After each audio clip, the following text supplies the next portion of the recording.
हरे कृष्णा राधे राधे। भक्तजनों, आज हम सुनेंगे सोमवार व्रत की कथा।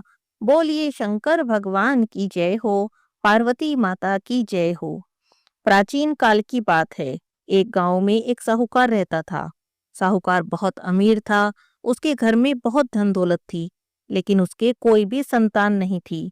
साहूकार इस बात को लेकर बहुत चिंतित रहता। वह साहूकार भगवान शिव का परम भक्त था। भगवान शिव को प्रसन्न करने के लिए हर सोमवार का व्रत करता। व्रत के दौरान भगवान शिव और माता पार्वती की पूजा करता। शाम के समय प्रदोष काल में शिवलिंग पर दीपक जलाता। साहूकार की इस पूजा अर्चना को देखकर माता पार्वती उस पर प्रसन्न हो गई और उन्होंने भगवान शिव से कहा, हे प्रभु, यह साहूकार आपका परम भक्त है।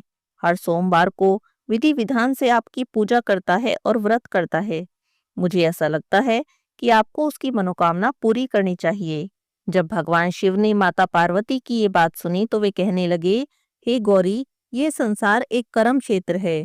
जैसे एक किसान अपने खेत में बीज बोता है, कुछ समय के बाद उसे एक पेड़ मिलता है, उसी तरह संसार में हर व्यक्ति जैसा कर्म करता है उसे वैसा ही फल प्राप्त होता है। भगवान शिव ने कहा, गौरी, इसके कर्मों के अनुसार इसके भाग्य में संतान सुख नहीं है। लेकिन माता पार्वती नहीं मानी। उन्होंने भोले भंडारी से दोबारा आग्रह किया और कहने लगी, हे नाथ, आप जो कह रहे हैं बिल्कुल सच है, लेकिन फिर भी आपको इसकी मनोकामना पूरी करनी चाहिए। यह आपका परम भक्त है। अगर आप अपने भक्तों की इच्छा को पूरा नहीं करेंगे तो आपके भक्त आपकी पूजा आराधना ही क्यों करेंगे। माता पार्वती के बार बार आग्रह करने पर भगवान शिव ने कहा, यह साहूकार बहुत धनवान है। इसके कोई औलाद नहीं, कोई पुत्र नहीं, इसीलिए सदैव चिंतित रहता है। इसके भाग्य में संतान योग नहीं, पर तुम्हारे कहने पर मैं इसे पुत्र प्राप्ति का वरदान देता हूँ। लेकिन वह पुत्र केवल 12 वर्षों तक जीवित रहेगा। भगवान शिव ने रात्रि में साहूकार को सपने में दर्शन दिए और कहा कि उसे जल्दी ही पुत्र रत्न की प्राप्ति होगी।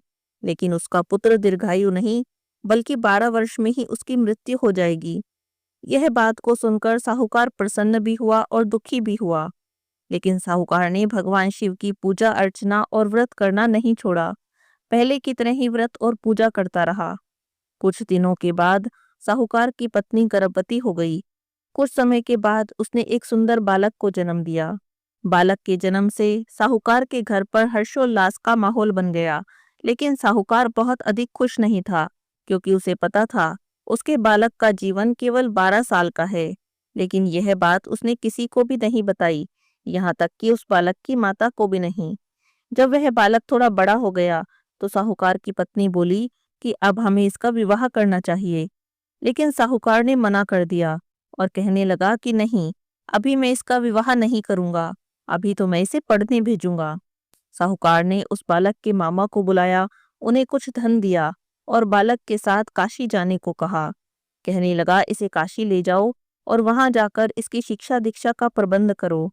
जब तुम रास्ते से जाओगे तो यज्ञ करते हुए जाना और ब्राह्मणों को भोजन कराते हुए जाना। मामा भांजों ने ऐसा ही किया। काशी जाते समय रास्ते में यज्ञ करते और ब्राह्मणों को भोजन कराते हुए जाने लगे। रात बिताने को किसी नगर में रुके। उस नगर के राजा की पुत्री का विवाह था। उसकी पुत्री का विवाह एक ऐसे राजकुमार से हो रहा था जो एक आंख से काना था, यानी उसे एक आंख से दिखाई नहीं देता था।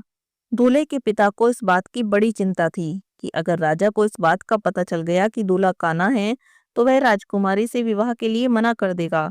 जब उसने साहूकार के अति सुंदर पुत्र को देखा तो उसने मन में सोचा, क्यों ना मैं अपने पुत्र के स्थान पर तोरण के वक्त इस बालक को बैठा दूं। दुल्हन पक्ष वालों को कुछ भी पता नहीं चलेगा। दूल्हे के पिता ने साहूकार के पुत्र को इस बात के लिए राजी कर लिया। साहूकार के पुत्र ने दूल्हे के कपड़े पहने और घोड़े पर चढ़कर तोरण की रस्म को पूरा कर लिया। तोरण के बाद जब फेरों की बारी आई तो दूल्हे के पिता ने सोचा, क्यों ना फेरों का काम भी इसी से करा लूं। तो उसने साहूकार के पुत्र से अनुरोध किया कि वह दुल्हन के साथ फेरे ले ले और विवाह संपन्न हो जाए तो यह बात किसी को न बताए। यह बात सुनकर तो मामा राजी हो गया, लेकिन साहूकार के बेटे को यह बात अच्छी नहीं लगी। उसे लगा कि ये तो राजकुमारी के साथ धोखा हो गया। जब उसका विवाह हो गया तो उसने राजकुमारी की चुनरी पर लिख दिया कि तुम्हारी शादी मुझसे हुई है, लेकिन जिसके साथ तुम्हें विदा करेंगे वह एक आंख से काना है। मैं तो काशी पढ़ने जा रहा हूँ। जब राजकुमारी ने अपने कपड़ों पर ऐसा लिखा पढ़ा तो उसने राजकुमार के साथ जाने से मना कर दिया और अपने पिता से कहने लगी, यह मेरा पति नहीं, मेरा पति तो शिक्षा ग्रहण करने काशी गया है। यह बात पूरे नगर में फैल गई तो मजबूरी में दूल्हे के पिता को सारी बात बतानी पड़ी।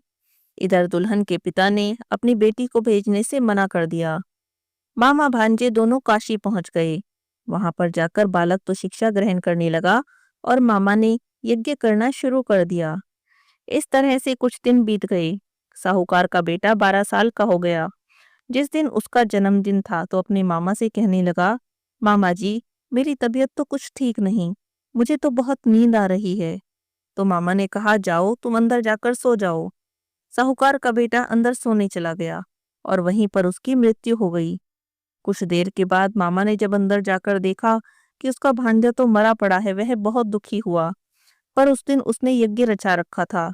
उसने सोचा कि अगर मैंने अभी रोना पीटना शुरू कर दिया तो मेरा यज्ञ बीच में ही रह जाएगा, यज्ञ अधूरा रह जाएगा। इसीलिए मामा ने किसी से कुछ भी नहीं कहा।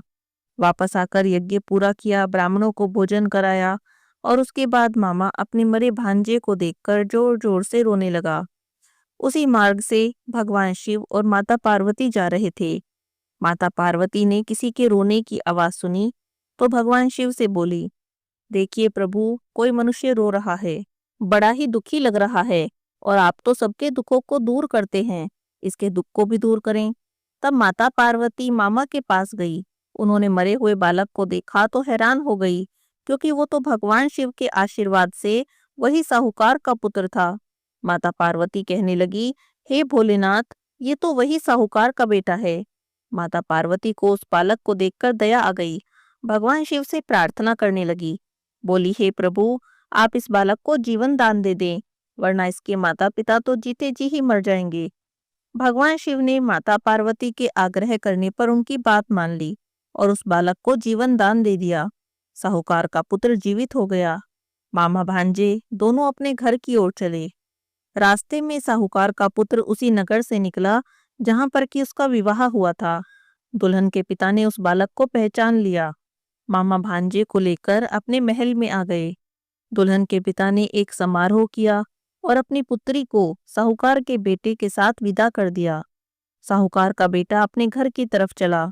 उधर उसके माता पिता अपने घर की छत पर बैठे थे और सोच रहे थे, अगर उनका पुत्र सही सलामत वापस आ गया तो हम नीचे आ जाएंगे, और अगर नहीं आया तो हम भी छत से गिरकर अपने प्राण त्याग देंगे।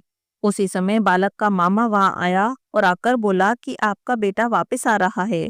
लेकिन साहूकार और साहूकारनी को यकीन नहीं हुआ। उन्होंने सोचा, किस्मत का लिखा भला कैसे बदल सकता है। लेकिन मामा ने कहा कि आपका बेटा जीवित है और विवाह करके अपनी पत्नी के साथ आ रहा है। तब साहूकार और साहूकारनी ने अपने बालक को जीवित सुना और उसके विवाह की बात सुनी तो बहुत खुश हुए। बड़ी खुशी से उनका स्वागत किया। साहूकार का पूरा परिवार खुशी खुशी अपना जीवन बिताने लगा। हे भोलेनाथ, जैसे आपने साहूकार के परिवार पर कृपा की, ऐसी ही कृपा अपने सभी भक्तों पर करना। बोलिए श्री शंकर भगवान की जय हो, माता पार्वती की जय हो।